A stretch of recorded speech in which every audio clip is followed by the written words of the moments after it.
Time for the 49ers Rush Podcast. Coming in at number 41 on the roster countdown, second-year running back Ty Davis-Price, TDP. TDP came in number 27 last year. Expectations were through the roof. You got to remember, Elijah Mitchell, there was no CMC. Jordan Mason was an undrafted free agent. TDP was expected to be the guy. Didn't work that way. Had a rough year, injury. Jordan Mason passed him on the depth chart. You trade for CMC, and so the fall from 27 to 41 was justified on a lot of fronts. Now, however, before we jump into everything that TDP is and what he brings, it is so important to note, it's easy to compare him to Trey Mason because they both were third-round running backs that didn't have a great rookie year. Understand this. Ty Davis-Price is head and shoulders better than Trey Sermon was or is. They're not fair to compare just because of that one piece of information being drafted in the third round. TDP will be a part of this team for a long time and will have his day. Now, the problem is you went and added the best running back in football, and that's now ahead of you. So we'll get into some of those things. Have to give a shout-out to Josh, the 49ers guru. Great work looking through all these things. So we know TDP wears jersey number 32, a little bit of an old-school look, and he's a bigger back, 6'1", 220. The quote was, he's a big back with little back feet. Whenever they drafted him, that was Adam Peters. Now, you look at his arm length, 30-inch arms, 22 years old, ran a 4.48, which is great at that speed. 4.4 for a running back is elite, period. You add that to the size, he's just got to get going. That's kind of the thing. Once he gets going, it's dangerous. It's just hard to get him to that point. 1.53 10-yard, good. 7.25 3-cone, not the shiftiest guy. 18 reps on the bench press. Now, whenever I looked at the measurables, there's not a lot of guys like him in the NFL. Let's just be very honest. Isaiah Pacheco was the closest, a 90% match. Lamar Miller, 85%. Tashard Choice, 84%. Keyshawn Vaughn, 84%. But the quarterback, I've moved positions and put the quarterback on there. Guess what? C.J. Beathard. That's as close, one of the closest athletic comps for him. He's a big dude, and he's got good speed. He really, really does. So he's going into his second season. He is Baton Rouge as Baton Rouge gets. Went to Southern LAB High School, Southern Lab High School in Baton Rouge. Went and played at LSU, stayed close to home. I'm sure it must have been difficult initially to go from Baton Rouge, Southern Louisiana, all the way out to, Santa Clara, but you go through what he kind of did in high school. This dude ran track despite being 230 pounds in high school. Big body, speed.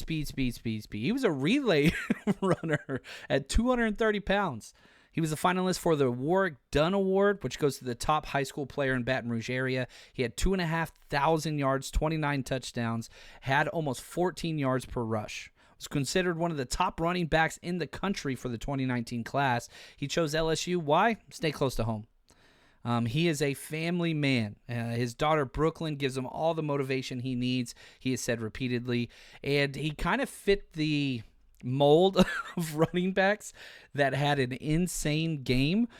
You go back to Ty Davis-Price, you can go all the way, and I hate saying these names. I really, really do. You can even go back. I'm not even going to say his name. The first running back that Kyle Shanahan pounded the table for, who never really played for the 49ers, this explosive game. He had 287 yards and 3 touchdowns against Florida in 2021.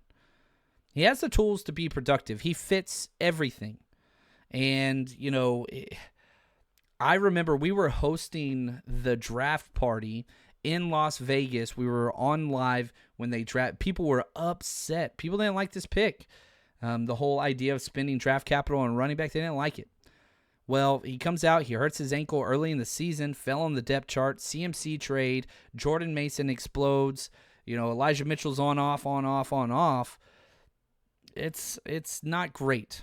He had his NFL debut in week 2 last year against the Seahawks where everybody got hurt, right? Because we lost Trey Lance. The very next play, Elijah Mitchell gets hurt. So you got to go with somebody. He has 14 carries for 33 yards. Now, if we look at just his stats for the year, 33 attempts, 99 yards, exactly 3 yards per rush. Not great.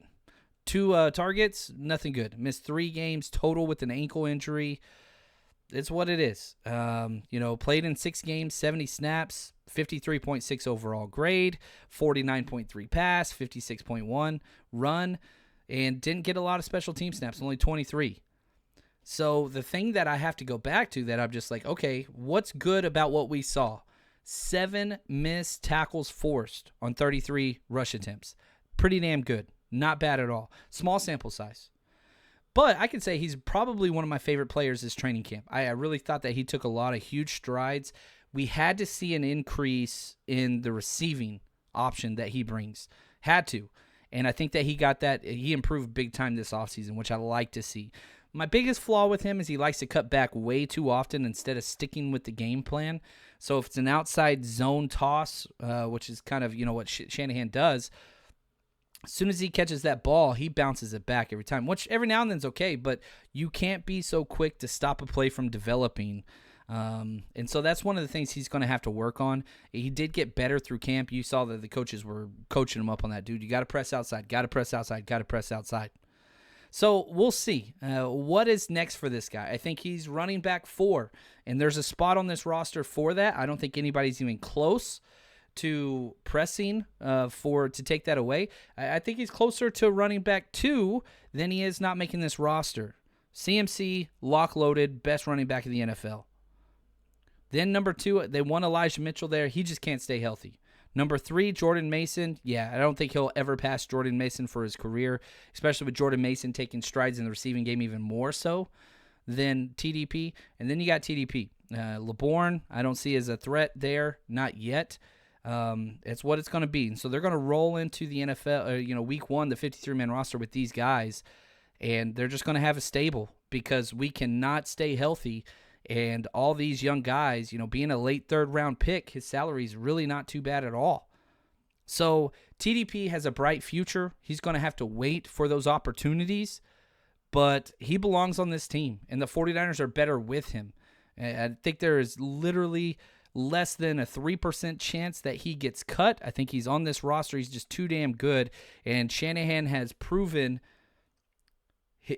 he wants running backs because they always get banged up. And so he wants more, not fewer. And the fact that he has elevated his game this year, TDP is going to be here. And there will be a few games where he'll be a fantasy darling. When those will be, we'll see.